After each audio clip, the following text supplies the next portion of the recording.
Online NEFT RTGS online payment check આપી દો. આ પૈસા જો અગર હું એક્સેપ્ટ કરું છું તો મને 100% પેનલ્ટી લાગી શકે છે. એટલે જેટલા પૈસા મેં લીધા એટલા પૈસા મારે ઇન્કમ ટેક્સ ડિપાર્ટમેન્ટને આપવા પડશે. અને આવું કોણ કહે છે?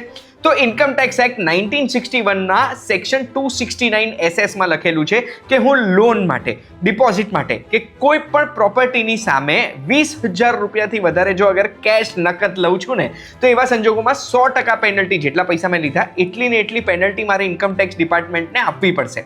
હા, આમાં ઘણા બધા એક્સેપ્શન છે. કોઈ પણ બેન્કિંગ કંપની સ્વીકારી શકે, cooperative bank, post savings bank કે બીજી કોઈ પણ બેંક. એના સિવાય ગવર્મેન્ટ કોર્પોરેશન સ્વીકારી શકે છે. એના સિવાય એવા બે વ્યક્તિઓ જે બંનેની આવક એગ્રીકલ્ચરલ આવક છે અને જેમને કોઈ ટેક્સ લાયબિલિટી નથી આવતી, એ બંને સ્વીકારી શકે છે. હું આમાં નથી આવતો એટલે હું નહીં સ્વીકારી શકું, સોરી.